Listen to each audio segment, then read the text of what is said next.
For the initial management of patients with localized renal cell carcinoma, the standard of care at this time still remains surgical therapy, if possible.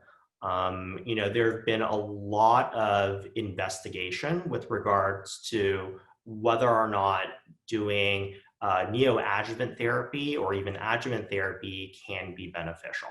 There is the option of using adjuvant sunitinib for the treatment after surgery for patients who are at high risk of recurrence.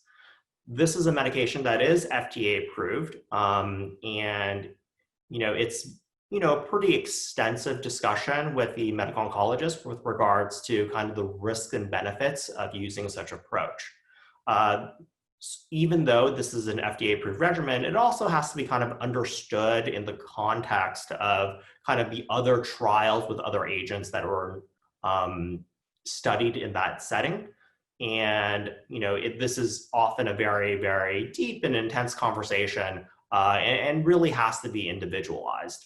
In patients who ultimately develop metastatic disease, one of the things that has become standard of care is clinical risk stratification.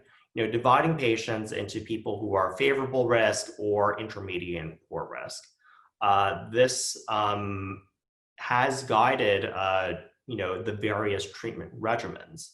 A lot of this risk stratification did come from the initial clinical trial in Checkmate 214, in which patients who had intermediate and poor risk disease did better on the combination of ipilimumab plus nivolumab as compared to sunitinib. Whereas from a progression-free survival standpoint in subgroup analyses, the reverse seemed to be true. So the initial FDA approval for the ipi-nivo combination was actually in intermediate and poor risk disease. As per NCCN guidelines, there's a multitude of potential things that we can do in the first line setting. Part of it is dependent on risk stratification and kind of patient preferences. The combination of ipi-nivo is of course approved in patients who have intermediate or poor risk disease. The combination with various TKI and IO agents, are also FDA approved across all risk categories. And in certain groups, single agent TKIs may also actually make sense for them.